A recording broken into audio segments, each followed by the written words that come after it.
So I'm a big dummy brain, right? Hello everyone, Ali here, and welcome to the video I'm going to be showing in order for you guys to see what's the best streaming quality for YouTube.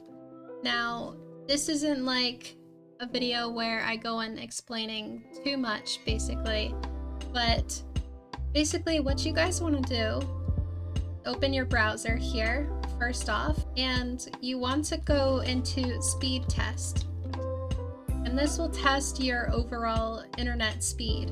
So we're looking at a 221.5 megabits per second download, and my megabits per second upload speed is at 22.8. What you guys want to do is cut this number in half, right? Whatever number is there, you want to cut it in half. If you have only 2 megabits per second, you can't be a streamer. That's pretty much it. You cannot stream to YouTube. If you have 5 megabits per second, you can stream and have it be decent, but not like good quality streams. If you have 20 or higher, good on you, because that is actually one of the best internet speeds for streaming. You also want to have a good graphics card and a good CPU and everything like that. Let's see where I'm at right now. I made a video before this trying to explain this, and I messed it up quite a lot, so I'm redoing it over again. Here's my advanced tab, right? Here is what I set my priority. So this is the priority of your streaming device. Mine is set to high as always, so it can use all of it, like all of the CPU you have.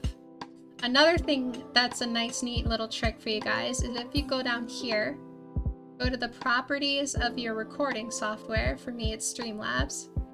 And then you want to go to compatibility and make sure you have run as administrator checked and click apply and OK. And basically what this will do will make your recording device set as a high priority. So it will be above everything, and it will be next to your high priority game that you will hopefully be running. Make sure whatever game you're streaming or recording is also set to administrator, because running the recording software and the game both as administrators, it battles like together back and back and uses them as much CPU and GPU as it can without destroying your computer. The color format, everything else here, I just left the same pretty much. Obviously the audio and the recording, replay.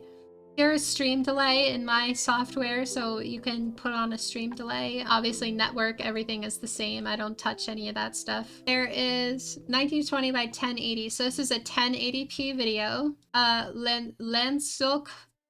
Lanczos sharpen scaling, which I normally use all the time.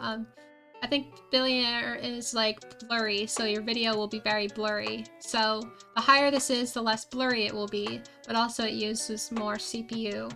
And obviously I just do my own common FPS value. I don't get into any of that technical FPS, and I just leave it at 60. Audio, I make sure this is the highest it can be. Obviously, I can record with surround sound if you guys wanted me to, but I just don't feel like that's necessary for YouTube. And then the audio device is the main device I've been using. Now here, there is a lot of controversy over many streamers and YouTubers and everything like that. I actually set my output mode to simple, because what this does is lets your computer decide what's best for you to record. I would rather do that than rather suffer frame rate loss or lagging or anything like that. Remember when I said to take your upload speed and cut it in half earlier? Mine was 22, right? I cut that in half. I got 10K bitrate, all right? So basically 20 divided by 2 is 10, right guys? And then you want to add 3 zeros at the end of the bit rate. So let's say, boom, my bit rate, or let's say my upload speed is 22, right? So I would want my video bit rate to be 11,000. Add 3 zeros out of the half of your upload speed, and that is your video bit rate. Now, What I actually decided to do was stream at 10K in case my streaming actually fluctuates. And this is important to make sure you guys have a little extra space in your upload speed in case your stream decides to fluctuate. Sadly, I do not know how times 264 works.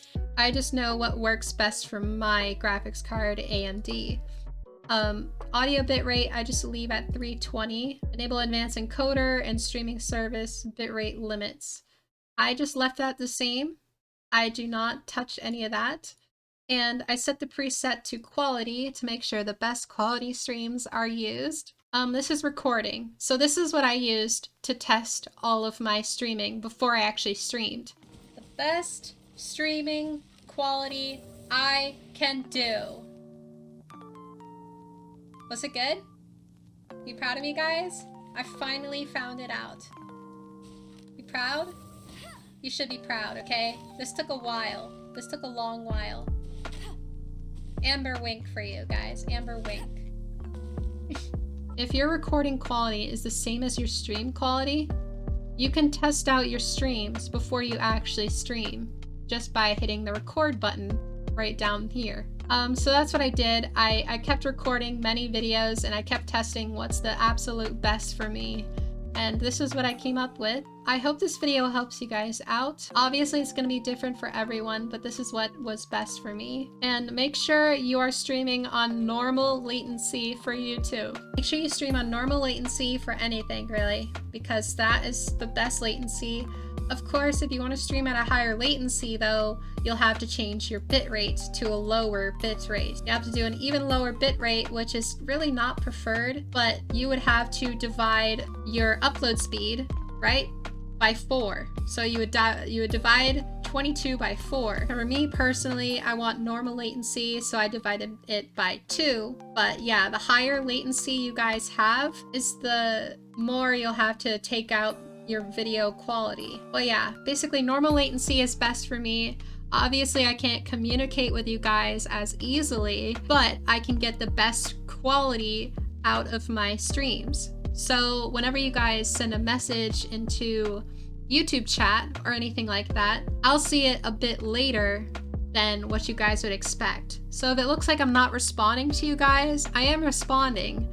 It's just my latency is normal latency and it's not a faster latency. Now, if you have a very low latency, then that's faster. That means when you guys text me, I'll be able to respond super quick. But sadly, I'm leaving it at normal latency now so I can keep the best quality recording for you guys and I won't suffer in quality of my streams. But as you guys can probably see in my streams, there is a chat box on my actual stream, and that shows you guys when I actually see what you guys say.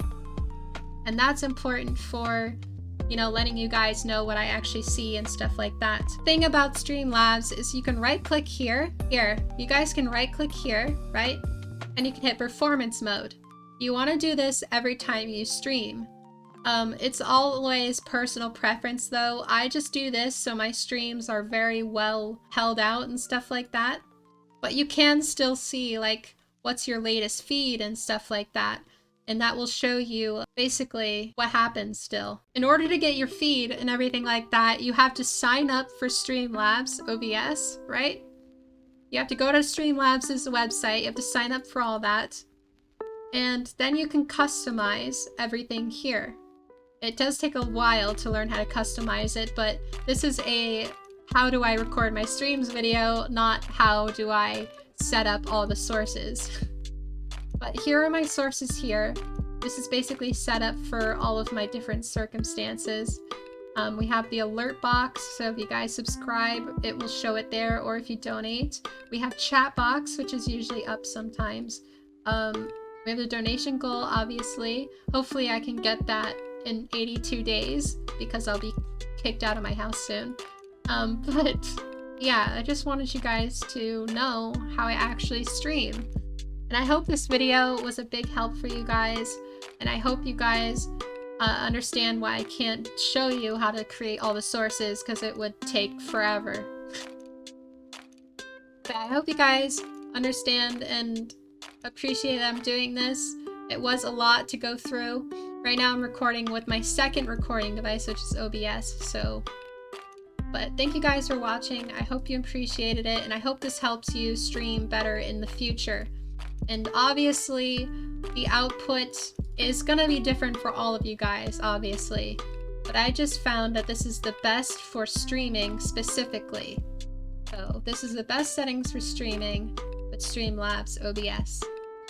I hope this helped you guys, and thank you to everyone who joins my streams. It's been absolutely amazing. And I'll see you all in the next one. I'm Allie. Peace out. Bye, guys.